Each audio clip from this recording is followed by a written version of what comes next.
Organisé dans la capitale congolaise de Brazzaville sur le thème Migration des travailleurs en Afrique centrale, enjeux et perspectives pour l'OSTAC, les travaux du 3e congrès ordinaire de l'Organisation syndicale des travailleurs de l'Afrique centrale, OSTAC, ont été l'occasion pour près de la centaine de participants venus représenter les différentes centrales syndicales des États de l'espace Afrique centrale au terme des débats de haut niveau autour des chantiers de l'intégration économique et sociale, de la défense des droits moraux, économiques et sociaux des travailleurs, ainsi que dans la lutte contre toute atteinte à la sécurité sociale, de faire quelques propositions et de prendre un certain nombre de recommandations et résolutions. L'on notera par exemple le soutien à l'intégration sous-régionale, aux infrastructures routières. Ils appellent les États membres à soutenir les organisations sous-régionales au sein du dialogue sous-régional de la CEMAC. L'OSTAC participera à la 4e conférence syndicale internationale qui aura lieu à Abuja au Nigeria du 18 au 21 novembre 2019. Les centrales syndicales n'ont pas le monopole de la décision,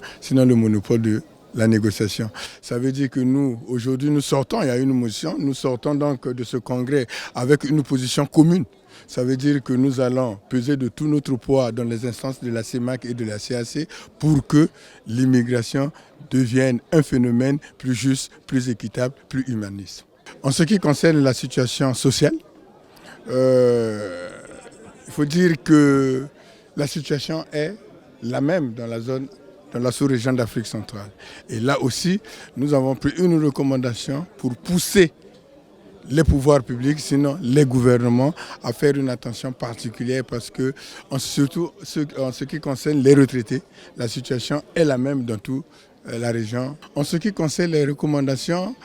nous avons compris qu'il y avait une faiblesse de notre organisation parce qu'on ne peut pas continuer à faire la politique de la main tendue parce que la force d'une organisation syndicale, c'est son indépendance. Daniel Mungu, secrétaire général de la Confédération syndicale congolaise, qui a été reconduit à la tête du nouveau bureau de l'OSTAC pour un mandat de 4 ans à l'issue de ce 3e congrès, a invité les organisations affiliées à placer en tête la question des ressources financières qui fait défaut pour une bonne capacité organisationnelle et opérationnelle de l'OSTAC. Notre équipe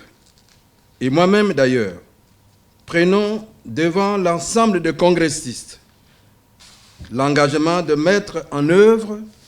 avec détermination les missions que vous venez de nous confier. Comme à l'ouverture, la cérémonie de clôture a été patronnée par le vice-premier ministre du Congo, chargé de la fonction publique, de la réforme de l'État, du travail et de la sécurité sociale, Firmin Ayessa.